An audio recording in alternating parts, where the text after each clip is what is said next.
Mesdames, Messieurs, peuple congolais, être citoyen, c'est être informé. Et pourquoi? Parce que l'ignorance est la pire des souffrances. Le savoir et la connaissance libèrent. Ceci dit, je vous informe que le futur ou l'avenir, c'est tout justement le passé et le présent qu'on ignore. Donc je suis là en train de laisser aux générations actuelles et du futur congolais des outils d'aide à la décision, aux mentalités, habitudes et comportements de ceux qui, à un moment ou l'autre, ont été à la tête de nos administrations, de nos services, au niveau de l'État et partout, et qui ont laissé passer des profils ambigus, des assassins et des criminels comme la lettre à la poste, comme un corps sans anticorps, comme un ordinateur sans programme, comme un bateau sans capitaine. Et donc vous avez vu les conséquences depuis que les assassinats du commandant Marine Gwabi et du cardinal Emi Biaïnda, du président Massamba Deba et toute cette folie criminelle qui est toujours d'actualité. Mais est-ce que Sassou était seul? Non. C'est les raisons pour lesquelles je me questionne déjà que Sassou Nguesso ne s'est pas trompé de peuple ni de pays. Et pourquoi? Parce qu'il représente un peuple qui a quand même des caractéristiques atypiques où les émotions sont au-dessus de la raison, où l'appartenance est au-dessus de l'intérêt général, et on voit bien les conséquences. L'appartenance au-dessus de la raison. Même la raison d'État dit non, mais il y a un souci. Monsieur-là, individuellement et collectivement, tant au niveau civil, politique et militaire, il faut trouver tous les moyens pour le mettre hors d'état de nuire. Mais là, il est toujours là. Mais ça donne les idées à d'autres criminels qui vont être là, mais puisque ça soit réussi ça, il a fracassé les vies, il a détruit tout, il est toujours là, donc ça donne les idées à d'autres. Donc nous voulons éviter ça. Donc pour éviter ça, on va traiter ces dossiers par les éléments que je vais vous donner tout à l'heure. Les éléments concernent d'abord un document top secret écrit par M. Denis Sassou Nguesso à l'ambassadeur de France au Congo-Brazzaville. C'était le 18 mai 1994. Au niveau du contexte, vous pouvez savoir qui était au pouvoir en 1994 au Congo-Brazzaville. Et puis, je lirai la biographie de Denis Sassou Nguesso depuis sa naissance. Comment on a laissé ou on a fabriqué un assassin né et qui est passé partout en faisant tomber les uns et les autres comme des quilles dans un bowling. Sassou, c'est du lourd au niveau des assassinats.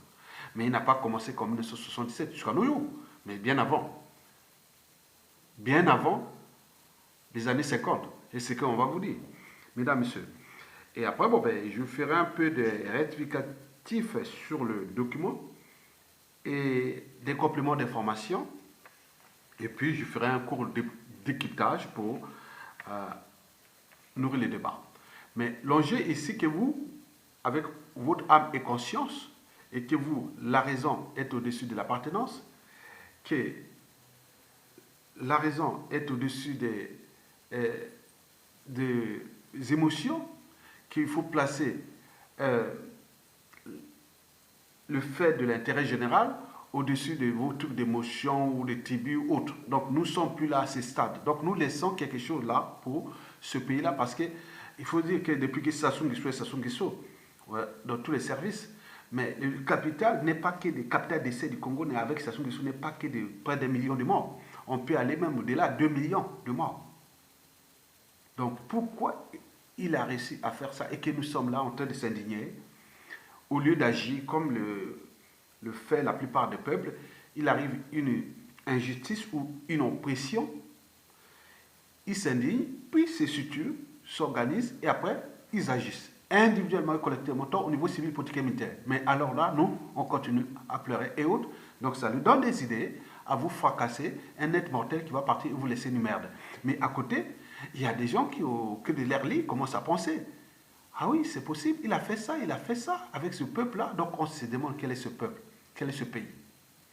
Donc, le fait d'être militaire ou cadre civil, politique et militaire au Congo n'a plus de sens puisque vous n'êtes pas capable de mettre hors d'état de nuit l'orgue de l'aliment. Et la presse, c'est encore plus dangereux puisque c'est pas que ça va partir et tout va se transformer comme ça. On ne sait pas ce que les gens ont dans la tête. Avec des haines et rancunes, les règlements de comptes non traités, les contentieux historiques et tout compagnie. Donc vous allez rentrer au cœur de l'anthropologie politique, sociale, culturelle et congolaise. Mesdames, Messieurs, donc je vais commencer par ce document-là. Le général d'armée Denis Sassou Nguesso, Brazzaville, 18 mai 1994. Top secret. À son Excellence, Monsieur Michel André, ambassadeur de France au Congo. Excellence et chers amis, les informations en ma possession font état d'une large victoire des partisans de l'Issouba dès le premier tour des législatives anticipées. Ce qui laisse supposer que la voie des urnes était la moins bonne de toutes celles proposées. De plus, les récentes facilités financières que les compagnies pétrolières américaines lui ont accordées mettent gravement en danger vos intérêts dans notre pays. Par conséquent, je vous invite très respectueusement à recontacter les Flocs Prigent, PDG d'EF Aquitaine, afin de mettre à exécution le plan qu'il avait déjà prévu. En effet, l'Issouba doit être sacrifié. Alors, afin que l'opération puisse être un succès, comme ce fut le cas en 1977, elle doit de nouveau nous apporter son soutien financier. De son côté, j'ai déjà placé des camarades à Brazzaville et à l'intérieur du pays. Le tout coordonné par les colonels Mokoki, chef du renseignement militaire, et Moissi Posso. Quant aux politiques, il sera dirigé par M. Kamara Dekamou. Veuillez considérer, chers amis, cette note comme le gage de mon profond soutien et ma totale collaboration. Sassou Nguesso. Mesdames, Messieurs, peuple congolais. Bon, qui est Denis Sassou Nguesso? Qui est Denis Sassou Nguesso? Donc, nous allons entrer là dans la biographie de Sassou Nguesso. Qui est Sassou Nguesso? L'homme qui, en 1997, reprend les armes, le pouvoir par les armes au Congo-Brazzaville. Mesdames et Messieurs. Donc, je vais lire ça. On va arriver vite fait. Et là. Qui est Denis Sassou Nguesso? L'homme qui reprend le pouvoir par les armes. Assassin né, notre journal depuis sa naissance n'a cessé de vous dénuder l'homme de dos. Ce personnage atypique, instituteur adjoint, de par sa formation est devenu policier par la force des choses, est né en 1943 à Edou dans la région de la Kivette. Fils unique de par sa mère, il est de l'ethnie Mboshi. Très jeune, il souffre d'un grand complexe d'infériorité.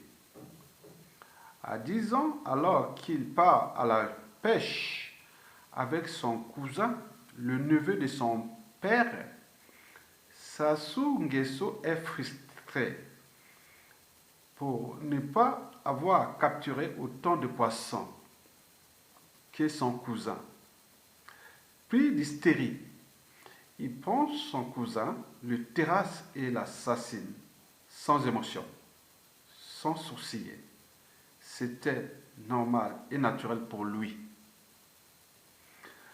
Quand il rentre au village où les attendent ses parents, il ne dit mot à son père et sa mère qui s'apercevront de la supercherie quelques heures après. Mais c'est trop tard. Denis a déjà signé son premier crime de sang. C'est aussi son premier sacrement. Mais le jeune homme ne s'arrêtera pas là. Il a des instincts criminels qui cherchent toujours du sang. Il cherche toujours à être mouillé dans du sang. Pas n'importe lequel, celui des humains. Alors qu'il est reçu à son concours d'entrée pour la formation d'instituteur adjoint à l'école normale de Dolisie, l'homme est aux prises avec un de ses camarades pour affaire de fille. Sassou Nguesso voulait de la fille. Son camarade, l'autre prétendant également. Il s'en est suivi une dispute entre les deux prétendants. Comme à son premier crime, il est envahi par une espèce de convulsion intransitive et intrinsèque. Il décide et récidive en assassinant carrément son petit camarade qui ne s'y attendait pas. Il réussira à émouvoir toute l'école qui commençait à s'interroger sur la psychologie du jeune homme. Deuxième signature, deuxième sacrement. Quand le Congo-Brazzaville l'envoie en Algérie, il se doute et se doutera de ce que l'état instinctif de l'homme va encore apprendre. Les techniques enseignées là-bas. Il y a entre autres comment assassiner un adversaire par assiette et verre. Comment égorger une personne pour le besoin de son sang.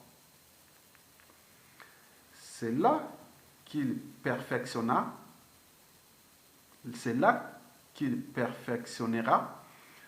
son savoir-faire inné. Rentré au Congo, il prend le peloton de tête et se fait distinguer par ses prises de position guerrières et meurtrières contre les opposants. Marien Ngouabi, qui vient de le nommer à la tête de la sécurité de l'État, n'imagine pas que l'homme qu'il vient de mettre à la tête d'une institution très sensible sera son futur assassin, qui tout le temps qu'il est resté à la tête de cette institution n'avait pas arrêté de faire des fiches contre son chef, contre lui-même. En 1968, le président Alphonse Massamba Deba est renversé. Marien Ngouabi nomme Félix Mouzabakani aux fonctions de ministre de l'Intérieur. Très vite, il va subir les assauts paranoïaques de Sassou Nguesso en faisant des fiches contre lui. Et bientôt, il sera arrêté. Comme chef d'accusation, il voulait renverser le pouvoir. Ce qui sera son fonds de commerce. Tout le temps qu'il est resté à la direction de la sécurité d'État, c'est Sassou Nguesso qui, le premier, va demander la tête du commandant Félix Mouzabakani. Mais il n'eut la vie sauve grâce à la clairvoyance du président Marien Ngouabi, l'humaniste. Il n'aime pas que l'on verse le sang des Congolais par simple caprice. Il ne céda pas aux sirènes de l'homme qui veut déjà signer son premier crime politique. Le président Marine Ngouabi ne lui laissant pas l'occasion. La même année, Bernard Kolela, alors opposant fiefé contre le socialisme, débarque à Brazzaville, armes et bagages pour mettre fin à une idéologie qui n'a porté que malheur dans chaque pays où l'on a pratiqué. Son coup d'état de force est mort. Attrapé, il est humilié, exposé au stade Eboué où il subit la fureur d'un monde déchaîné et chauffé à bloc. Il est battu comme une bête. J'y ai été. À la tête de ce... J'y étais. Voilà. Plus loin. À la tête de ceux qui demandaient sa tête, il y a en première ligne le sous-lieutenant Sassou Nguesso. Voir photo. Bon, sous-lieutenant, bon, Sassou Nguesso n'a pas été au lycée, hein, n'a pas été au lycée. Comment... je ne sais pas, il était sous-lieutenant. Il ne faut pas comment être officier quand on a... Voilà. Donc, bon, il était sous-lieutenant à ce moment-là. C'était encore... il sera intraitable, Sassou Nguesso. Il veut qu'on lui livre Bernard Kolela pour faire ses mesures. Mais encore une fois, le président Marine Ngouabi ne céda pas. Il déclare en substance: je préfère avoir un homme comme Bernard Kolela opposant, quand on sait ce qu'il est et ce qu'il veut, mais pas comme les autres qui vous disent que vous êtes son camarade alors qu'au fond, il vous déteste. C'était de la prémonition. Encore une fois, il essuya une fin de non-recevoir de la part du président Marine Ngouabi et il restera sur ses appétits meurtriers et qu'il voulait apaiser. En 1970, le lieutenant Kinganga passe par 4 chemins pour vouloir mettre hors de poursuite le processus révolutionnaire mené par le régime. Il est rattrapé par son ambition. Il meurt sur le coup d'honneur, l'arme à la main. Sassou Nguesso, qui gère la sécurité d'État, organise une grande rafle contre tous ceux qui, de près ou de loin, ont manifesté leur sympathie à l'égard des insurgés. Là, pour ce coup, Marine Ngouabi cède. L'opération fit plus de 3000 morts. La gendarmerie est dissoute pour s'être fait remarquer dans la participation aux côtés de Kinganga. Des dizaines et des dizaines de personnes sont déportées dans le nord du pays. Pourquoi le nord du pays? Eh bien oui, parce que là-bas, on vit encore comme à l'état primitif. On ne connaît pas encore le jour, seulement la nuit. Ainsi, depuis 1959, c'est encore dans cette contrée qu'on déporte les matuanistes qui refusent de se faire identifier et de payer l'impôt colonial. Cette rafle, dirigée par l'homme de Dou, le sanguinaire, laissera beaucoup de stigmates et de séquelles dans la vie sociale de notre pays. Au sortir de cette crise et de ce coup d'État, le Congo ne sera plus le même. Ce sera là les plus grands crimes signés par Sassou Nguesso en tant que directeur de la sécurité d'État. Cette sécurité d'État qu'il conduira des bras de fer jusqu'à 1977. date de l'assassinat du président de la République, le commandant Martin Ngouabi. À la tête de cette institution, il traque, enlève, torture, assassine, fait des fiches contre ceux qu'il juge nuisibles, dont les cibles, les hommes à battre,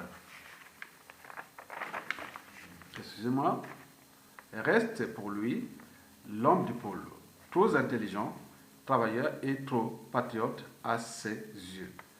Ne pouvons pas faire comme ces derniers, ne pouvons pas non plus être comme eux, il les accuse de rage comme quelqu'un qui veut noyer son chien. Et comme un singe, comme un cygne qui ne veut pas attraper un fruit qu'il convoite tant et qui dit qu'il est amer à ses concurrents. 1971, quand les élèves manifestent à la place de la Liberté à la gare, les Ernest Ndala, Henri Lopez et Pierre Ndié se doutent de ce qui les attend. Sassou Nguesso venait de passer par là. Il a fait des fiches contre eux. Il les accuse d'avoir organisé cette manifestation, d'avoir dressé les élèves contre le pouvoir, où pourtant ces personnalités occupent des postes de premier rang. Ernest Ndala est le premier secrétaire du parti et vient après le président de la République. Ils sont purement et simplement écartés du pouvoir et relayés en dernière ligne.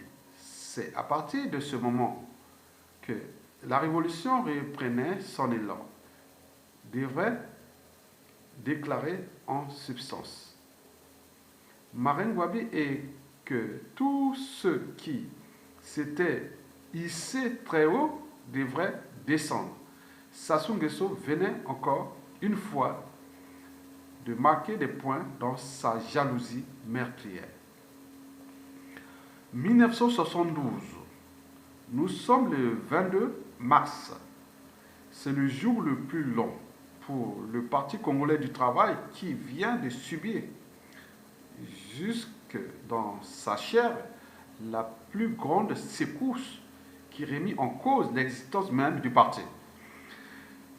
Comme le dit un proverbe chinois, c'est par la tête que le poisson commence à pourrir. Pour n'avoir pas bien suivi les directives tracées par le parti lors de sa création, 11 Diawara prend la tête d'un grand nombre. Il prend la tête d'un grand mouvement de revendication qui fera couler tant d'encre et restera historique dans les annales du Parti congolais du travail. Sassou Nguesso, l'homme de la sécurité intérieure qu'extérieure, passe à l'action. Il rafle, recule, arrête, torture, assassine, enlève, viole. 11 Diawara, Bakekolo, Iloko, Ikoko, Oluka et beaucoup d'autres prennent la fuite et organisent un maquis dans les environs de Goma-Tchétché, dans la région du Pôle. C'est l'occasion tant rêvée par Sassou Nguesso pour saigner à bloc la région qu'il n'a jamais portée dans son cœur. Ainsi, il opère contre la population civile comme, pour paraphraser la fable de La Fontaine, le plus fort est toujours le meilleur. Si ce n'est pas toi, c'est donc quelqu'un des tiens. Suivant cette citation, à la lettre, il s'en prend à tous les fils du Poule qu'il assassine sans autre forme de procès. Il brûle les maisons. Plus sanguinaire que Sassou Nguesso, tu meurs. Quand en 1973, l'autre sanguinaire, le maître à penser de Sassou Nguesso, Mobutu, capture le groupe des anges Diawara, rentrés en erreur en territoire zaïrois, ils furent arrêtés par les services de sécurité. Informé par l'incident et surtout de la neutralisation des maquisards, Brazzaville supplia Kinshasa de les liquider immédiatement. Mais pour une fois, Kinshasa préféra leur livrer vivants à la frontière. Connaissant le machiavélisme du régime de Brazzaville, et qui n'aurait pas manqué de stigmatiser la conduite du Zaïre et de donc décliner sa responsabilité dans l'affaire. Comment s'était passée leur exécution? Des hélicoptères congolais de Brazzaville sont dépêchés pour aller prendre les 30 compagnons d'Ange Diawara sur les lieux de la livraison. Les deux hélicoptères sont placés l'un sous le commandement du capitaine Andiel, l'autre sous le commandement du colonel Undoku. Les deux reculent des ordres différents. L'un, Sassou Nguesso, oui, toujours Sassou, avait donné l'ordre de massacrer tout de suite les prisonniers, à l'autre de les ramener vivants à Brazzaville. L'hélicoptère de mort exécuta donc sa mission, mettant l'autre devant le fait accompli. Cette stratégie, dite de double mission ou double commandement, nous la retrouverons dans tous les crimes signés de Sassou. Une façon de mettre les morts de Diawara et ses compagnons tantôt sur Ondiel, tantôt sur Ondoko, selon les besoins de la conjoncture, selon les intérêts du stratège Sassou. Ainsi, Sassou a su neutraliser ces deux officiers en exerçant sur eux un chantage macabre. En 1976, c'est lui-même, le commandant Marine Wabi, président de la République, qui sera victime des instincts criminels de l'homme de dos. Après qu'il ait fait saboter l'hélicoptère présidentiel, celui-ci s'écrasera dans une des forêts du nord du pays où le président voulait s'y rendre. Heureusement, et Dieu merci, il en sortit sain et sauf au grand regret de l'initiateur du complot, Sassou Nguesso. Mais pour combien de temps? Car Sassou Nguesso n'avait pas désespéré. Il savait qu'il l'aurait tôt ou tard et il ne s'était pas senti vaincu. Il n'avait pas désarmé. Il voulait en finir avec celui qui lui avait fait roi, celui sans qui Sassou ne serait ni plus ni moins un bon conquérant. Il passera à la vitesse de croisière. Alors, aidé par la France, dans cette lettre dans cette lettre dit ce qui n'est plus contestable de l'implication de la France dans l'assassinat du président Marine Wabi. Il passera à la vitesse de croisière. Alors, aidé par la France, dans cette lettre dit ce qui n'est plus contestable de l'implication de la France dans l'assassinat du président Marine Wabi. C'est Tony Gilbert Moudilou. Bon, donc sur cet article-là, moi je pense qu'il est d'une partialité qui est quand même bonne, il a besoin historique. Hein, bon. Moi je l'ai dit que bon, tout ce qui est intellectuel ou ceux qui ont moins un cerveau, qui pensent, qui réfléchissent, vous n'aurez jamais d'embrouille avec Ayatonga. Vous aurez un embrouille qui est au niveau de vos personnalités, votre personnalité haute, vos valeurs hautes. Mais au niveau cognitif, dès que vous avez quelque chose, Ayatonga dit toujours comme ça. Il s'inclinera à toute matière grise congolaise, quelles que soient les contradictions. Ça c'est mon esprit. Ça, c'est mes principes et valeurs qui vont gouverner toute mon existence. Je ne dis jamais la matière grise. Je peux contester un comportement et tout compagnie, mais pas le savoir et la connaissance. Donc, cet article-là, écrit par Tony Gilbert Moudilou, dans son journal qui s'appelait Songi Songi, datant de 1998, c'est-à-dire après le coup d'État. Oui, le coup d'État de 97. Donc, il avait écrit ça, donc, éditorial. Bon, je vais commencer par quelques. Je vais faire des rectificatifs et des compléments d'information. D'abord, les rectificatifs, c'est-à-dire l'homme du Nord n'est pas aussi sauvage que vous dites. Moi, je suis un homme du Nord, de la région de Sassou Nguesso, je ne suis pas aussi sauvage que. Voilà. Donc, ça, c'est un autre. Oui, donc vous au Sud, parce que le blanc est arrivé par le Sud, qui sont les plus civilisés. Non, ça ne veut rien dire. Regardez la situation du Poule, qui vous retracez là. Tous les citoyens originaires du Poule. Pourquoi beaucoup sont encore avec Sassou Nguesso? C'est une anthropologie qui est nationale et Bantou et autres qu'on est là, qu'on nous sommes en train de chercher à mettre un regard sur ce peuple Bantou. Parce que Sassou a abîmé beaucoup des individus du Poule. Là. Le Poule, c'est la région autour de la ville capitale Brazzaville.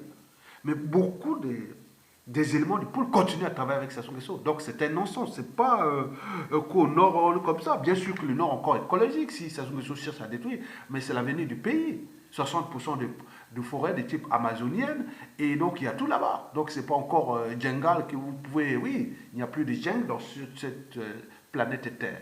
Donc il faut modifier ces raisonnements-là, que la nature c'est l'avenir. Donc pour inventer le présent et le futur, il faut tout simplement protéger l'humain et la nature. Bon, ça c'est le premier rectificatif. Le deuxième, c'est que vous dites que les gens du pool sont plus intelligents et autres. Non, non, non. L'intelligence n'est pas par association. Non. L'intelligence est individuelle. Et donc, si vous mélangez que par rapport à une situation, que bon, ça s'ouvre, on dit, bon, tous les Mbossis ne sont pas intelligents. Non, non, c'est pas ça. Ou tous les Nordistes sont, voilà, non, c'est pas ça. Ou tous les gens du pool sont plus intelligents. Non, ça, c'est serein. Nous avons une topologie noire, africaine, congolaise, bantou, eux, on connaît bien. Allez voir dans les villes, dans les villages, depuis les colons partis, on n'a pas structuré. On ne sait pas réinventer des outils en permanence. Donc il y a un souci. Donc il ne faut pas parler d'intelligence là. L'intelligence, c'est une forme d'adaptation. Parce que ce n'est pas les plus forts ni les plus intelligents qui survivent, mais ceux qui s'adaptent au changement. C'est ça l'intelligence. Donc il ne faut pas parler là. Ça, c'est les rectificatifs. Mais pour l'article, Tony Moudilou, malgré nos contradictions, je vous informe que Tony Moudilou, là, c'est celui qui est impliqué sur les affaires de Jean-Marie Michel Mokoko, où Mokoko a été condamné à 20 ans de bagne colonial France-Afrique. Mais lui aussi, Tony Moudilou a été condamné à 20 ans, mais ça devient un fugitif. Il est ici en Occident, en France. Donc, pour ces problèmes de la tyrannie, bon, c'est à lui de prendre là. Mais l'article, je vous dis sincèrement, je l'ai dit, il n'y a pas de souci. Il faut différencier la matière grise et du comportement et de la personnalité. Ça, c'est les rectificatifs. S'il y avait d'autres que je pouvais en parler, non. Bon, je vais prendre les compléments d'information. Vous savez que entre les deux Congos, et souvent quand il y a des tyrannies, bon, le cas de Sassou Nguesso aujourd'hui, s'il tombe de manière chaotique, beaucoup vont traverser le fleuve parce que les deux capitales les plus rapprochées au monde sont Brazzaville et Kinshasa. Ils sont séparés de 4 km selon les endroits, ou 2 km selon les endroits du fleuve. Et donc, même 8 km quand vous arrivez vers Pouya là-bas, ou même vers Moussaka, le fleuve fait jusqu'à 8 km de large. Hein, le fleuve Congo, le deuxième fleuve le plus puissant du monde, il fait jusqu'à 8 km de large. Hein, la profondeur moyenne du fleuve Congo est de 100 mètres de profondeur. Et on va dire que c'est le fleuve le plus profond du monde, vous le saviez, au niveau de la bathymétrie. Donc, chaque fois qu'il y avait des soucis politiques entre les deux, on s'est livré les opposants. Comme ça va tomber là, beaucoup vont fuir là-bas, nous pourrons aller voir Tshisekedi ou celui qui vient d'après, livrez-nous tout tel individu. Donc c'est passé comme ça. Mais en réalité, c'était pour les assassins. Mobutu était quand même un peu averti parce qu'il y a eu un ancien ministre de Kasavubu, je ne sais pas, de Lumumba ou autre, qui avait fui au Congo-Brazzaville et qu'on l'avait livré là-bas. Hein. Après, on l'avait assassiné, des choses comme ça. Bon, donc, il ne voulait pas. Un bon ministre d'éducation nationale, hein, de la République démocratique du Congo, Zaïre. Donc, c'est cette histoire-là, non, non. Il avait dit, bon, ben, si vous voulez prendre vos opposants ou vos sujets ou vos esclaves ou voilà, vos bêtes, bon, venez, on vous les livre vivants, c'est à vous-même d'assassiner. Demandez-nous pas assassiner. Donc, Congo, il faut rester dans parfois les dynamiques. Si les gens de la RDC fuient, la RDC, au moment qu'il arrive quelque chose, ils viennent vers nous, bon, on ne va pas les assassiner. Il faut dire aussi à RDC qu'il ne faut pas faire ça. Il faut voir cette histoire-là à marquer parce que j'ai un ancien grand ministre congolais qui a dit que cette histoire de Molé a été vraiment dramatique pour les deux Congos, quoi. Donc on ne voulait pas assassiner. Donc quand on a rattrapé les Kinganga, les Diawara et Bakikolo, les Koko, Oluka, tout ça, bon, tout cette bande-là, les Makiza, donc ils l'ont ramené, ils ont déjà assassiné. C'est Sassou Nguesso qui l'avait assassiné. Et donc, on ne veut plus recommencer ces mêmes erreurs de capter, de prendre des opposants et les livrer, les faire. Mais ça continue dans d'autres pays, mais ce n'est pas encore l'Afrique, c'est le problème de l'Afrique. Nous, aujourd'hui, on lutte contre la tyrannie. Il y a des pays qui sont maintenant libres en Afrique. Mais on ne va pas parce que c'est pas facile et qu'avec ces. Voilà, tu comprends. Deuxième complément d'information, Mboli. Mboli doit être situé à 3 km de Makwa, ma tribu. Elle est située à l'équateur. Mboli, c'est-à-dire d'un côté, bon, c'est comme si Makwa est là, l'équateur, on va vers le sud, au Wando, la tribu de Marengwabi, et Mboli est là, donc côté ouest. Donc c'est un peu le triangle entre Makwa, le village de Marengwabi qu'on appelle Ombele, c'est l'arrière-cour de Marengwabi, du village, quoi. Et Mboli. Je suis allé là-bas une cinquantaine de fois. Ça, je connais tout l'endroit là. Bon. Et donc, je dois 3 ou 4 km de Makwa. Mais côté Mboli ou Wando, je pense que ça doit être à plus de 20 km à peu près. 20 km, 20 ou 30 km à peu près. De Mbele ou de Wando.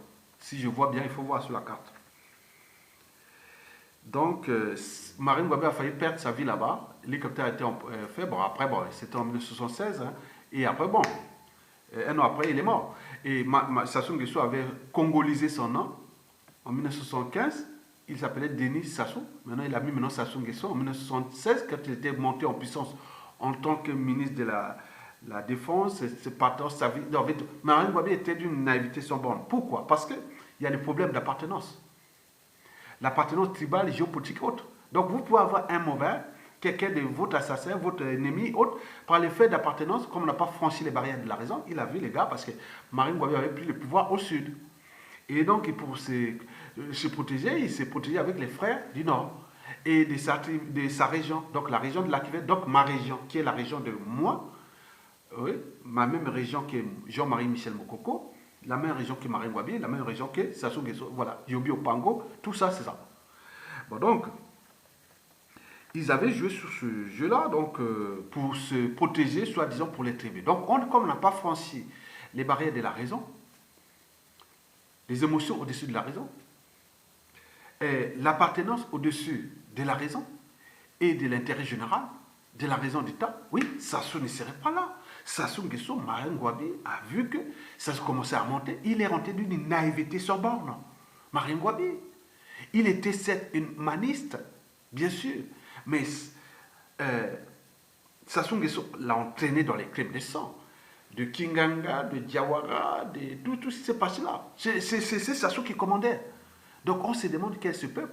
Et cette histoire du poule, déjà que je vous ai précité, il y a beaucoup de gens du pôle qui continuent à les servir. Que ce soit du nord au sud, de l'est, ils continuent à servir Sassou Nguesso. Mais tout est là visible. Mais quel est ce peuple? Quel est ce peuple? C'est ça qu'il faut se demander. Sassou Nguesso ne s'est pas trompé de peuple ni de pays. Et pourquoi? Parce que oui, c'est un peuple sans anticorps. C'est comme un peuple ou comme un corps sans anticorps. Un ordinateur sans programme, ce peuple-là. Il ne peut pas avoir la génétique du courage d'oser dire non et d'agir individuellement et collectivement au niveau civil et politique militaire. Sassou est passé comme la lettre à la poste. Qu'est-ce que ça peut faire puisqu'il passe? Troisième rectificatif. Il faut se dire que bon, Marine Ngouabi a été piégée. Si vous voulez, je voulais dire ça. J'ai écrit quelque chose là que je ne trouve pas. C'est troisième rectificatif Jawara. Jawara, j'ai parlé déjà de Jawara. Bon, bref, on arrête là. Bon, je pense qu'il faut avoir le regard, un autre regard sur ce peuple. Et pour voir que Sassou n'est pas là par hasard. Et donc, ça donne des idées à d'autres. Après Sassou Nguesso. Puisque, au vu de la situation sociopolitique, socio-économique, humanitaire, catastrophe, un pays qui est parti d'un pays en voie de développement, et avec Sassou Nguesso, il est rentré dans le tiers-monde. Et après, il est maintenant dans le quart-monde. Un pays aussi riche. Et les gens sont là en train de s'indigner au lieu d'agir. Dans les peuples libres et dignes, il arrive une situation d'oppression ou d'injustice. On s'indigne, on se structure et on s'organise. Après, on agit au niveau civil, politique et militaire. Mais là, ils sont en train de s'indigner. Un être mortel qui va partir nous laisser une merde. Donc, le cas des coups d'État de Sassou Nguesso de 1997 ne fut que c'était logique par rapport à ce qui s'est passé dans ce pays depuis des années. C'est logique et ça continue. C'est logique. Qui peut encore dire? Il y a des colporteurs des erreurs du passé. Il y a des vendeurs de la peur. Il y a des vendeurs de l'appartenance tribale et qu'on appelle tribalistes, ethno-sociaux et autres. Il y a tout mélangé. Donc on se trouve. Regardez, nous qui nous battons contre cette tyrannie. C'est pas qu'ils fassent le régime. On sait qu'ils ont des méthodes, qu'ils sont déjà entraînés, conditionnés à ces méthodes pour assassiner, pour faire tout. Nous sommes en danger. Mais derrière nous, on a aussi des Congolais qui nous attaquent. Le régime nous attaque. Les Congolais qui sont des victimes de la tyrannie, ils nous attaquent. Maintenant, qu'est-ce qu'on va faire? On va les laisser. Donc, ce qui s'est passé, que depuis ces années-là, personne n'a pris ses responsabilités parce qu'à chaque fois qu'on vient attaquer ce régime, on retrouvera toujours des Congolais qui viennent attaquer ceux qui attaquent les régimes. C'est comme les diables de Tasmanie. Hein? Vous avez les diables de Tasmanie. Ils se battent, c'est structuré, les qui là se battent, sont tués. Donc, nous sommes là comme ça, quelque part. Et donc, moi, je vous informe que j'ai désormais un autre regard sur les Congolais. Et de mon tour d'ailleurs. Revenons sur les Congolais. Maintenant, quand tu parles du nord, du sud, de l'est, à l'ouest, des tribus ou des danas, je les regarde comme ça avec un autre regard. Civil, politique et militaire. Moi, ça n'a plus aucun sens. Que je suis militaire, officier, tous les trinесques, des grades, autres. Parce qu'au vu de la situation, ça ne sera plus là. Au moment où je vous parle, nous sommes comme aujourd'hui. Nous sommes le 31 octobre, ce matin, très tôt. Mais attendez, 2019. Ça ne serait même pas là, la fête de l'année. Mais il va passer comme ça, il va préparer tout avec ce peuple-là. C'est terrible. Et de même, peuple congolais, regroupez-vous avec des gens qui ont déjà, franchi les barrières de la raison. 2, franchi les barrières de l'appartenance tribale, ethnique et autres. Déjouer et attaquer tous ceux qui viennent mettre la responsabilité par association. Ah oui, tous sont du nord là-bas, les Mbouchi, les Teke, les Zanjimbistes. Non, il n'y a pas. Il n'y a pas. Ce n'est pas par association. Et je dis même Mbouchi, que quand ça va tomber, qui vous a souillé, qui vous a abîmé, tout sera par responsabilité individuelle. Du nord au sud, de l'est à l'ouest, on sait qui a été directeur, ministre, à chaque crime. On ne va pas vous chercher. Je vous dis, sur tout le pays actuellement, Alexis Miayoukou, ancien conseiller du Premier ministre André Milongo, a donné un peu de ce que je connaissais. Bon, je vais lui dire un peu. Lui pense qu'il y a 800 personnes du nord au sud et de l'est à l'ouest du Congo qui détruisent ce Congo. Il y a 800 individus sur 5 millions d'habitants. Moi, j'ai dit non, mais je l'ai comptabilisé. Il y a point de 1200. Il faut ajouter encore 400. Il y a 1200 individus. Et sur les 1200, les tiers, c'est les Mbouchi. Les 2 tiers sur l'ensemble du territoire national. Donc, vous voyez déjà. Et que la responsabilité n'est pas là. Donc, Mbouchi, n'ayez pas peur. Faites partie de Sassou Nguesso. Parce qu'il devient le problème de notre survie. Et après, le peuple aussi, et tout le monde, tous ceux qui sont aux responsabilités. Pourquoi je parle Mbouchi encore, merde? Excusez-moi. Bon, bref. Je parle des Congolais. Vous êtes citoyens congolais. Il ne faut pas parler du nord au sud de l'est. Non, vous pouvez chasser Sassou Nguesso à tout instant et prendre le pouvoir. Il a Oyo, il est là, pour, il a tapé. Ah, s'asseoir là, bon, c'est bon. Les gens, n'ayez pas peur. On est là à la responsable. Donc, il faut chercher à les capturer. C'est tout. Il a saigné le sang dans ce pays. Il va continuer. Il est entraîné et conditionné. Il est sous emprise de son cynisme, de son hystérie, de son comportement paranoïaque, antisocial et criminogène. Il ne peut pas changer, ça ne change pas un homme ça vieillit. Ça ne va pas changer. Donc nous laissons le temps de détruire, à côté on va dire quoi? Oui, mais il a pu faire ça, Sassou a pu faire ça, ça donne les idées aux autres. Il a pu faire ça, moi je peux aussi. C'est ça les dangers. Parce que tout c'est la psychanalyse. On ne sait pas ce qui est dans la tête des uns et des autres. Parce que c'est un effet d'autre. Si on prend la décision de non, c'est fini, personne ne pourra recommencer. Parce que si on laisse là, jusqu'à ce qu'ils se soumettent comme ça, après avoir tout fracassé, les pays, les vies brisées, personne ne veut plus enterrer ses parents au pays. Et les gens sont là, les familles saccagées, le tissu social, culturel, familial, tout saccagé. Pour un maître, il est là. Il faut les mettre hors d'état. Et maintenant, cette année, il ne faut pas attendre. Si on attend, bon, on va aller là. Mais je vous dis sincèrement, avec ce peuple-là, le regard de ce peuple-là, ne venez plus parler du nord, du sud, est, ouest. On connaît les profils. J'ai des mutilés, hein, y a des mutilés d'esprit, comme ceux qui viennent créer les décision nord-sud divisées. Ce sont des mutilés d'esprit. Ils viennent dire, oh oui, le problème nord-sud, la faute. Non, non, non, c'est d'abord nous-mêmes. C'est nous-mêmes. Comme au temps de l'esclavage, colonisation, c'était d'abord nous-mêmes. Donc c'est à vous de prendre votre responsabilité. Au lieu de chercher toujours la culture de bouc émissaire et autres. Tout individu qui est responsable, il peut prendre le pouvoir aujourd'hui. Et s'il veut prendre et continuer, bon, pour lui, puisqu'il a pris les risques. Et s'il veut prendre pour donner au peuple, pour qu'on construise quelque chose ensemble d'un pays qui ne méritait pas ça, un pays aussi riche, et seulement on peut construire une dynamique. Donc le temps n'est plus à l'indignation. Le temps maintenant à se structurer, à s'organiser et d'agir. Et maintenant, par tous les moyens disponibles. On ne fait pas des omelettes sans casser les œufs. Ça soit à faire ces omelettes et à casser les œufs en 1997. Il a consommé cette omelette. Mais pourquoi pas tout? Ça ne partira pas par dialogue partout. Non, il partira par un rapport de force qui peut être insurrectionnel, c'est-à-dire populaire, ou par les armes. Étant donné qu'il y a des règlements militaires et dans tous les nords et dans tous les pays. Donc il n'y tient qu'avec des mercenaires.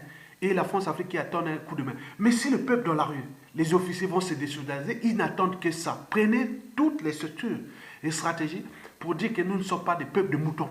C'est-à-dire plus ou moins intelligents, plus structurés, moins organisés. Pire encore, on n'est pas courageux, des lâches et autres. On va continuer à se plaindre. Et qu'est-ce que ça peut faire?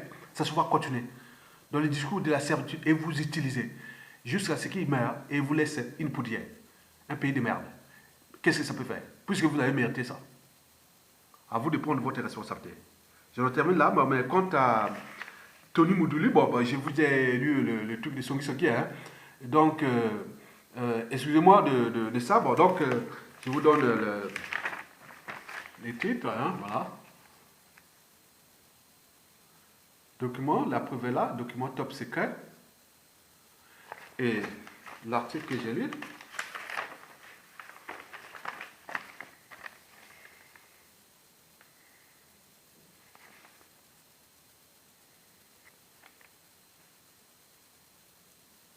Vous avez vu? Voilà. Donc, je reprends, bon, c'est l'histoire du Congo que je connais, hein, une grande partie. Hein. Parce que là, au moment de l'assassinat du commandant Marc Ngouabi, j'étais en classe de CM2. J'étais à l'Équateur à Makwa. Donc, nous connaissons cette affaire. Merci beaucoup et à bientôt.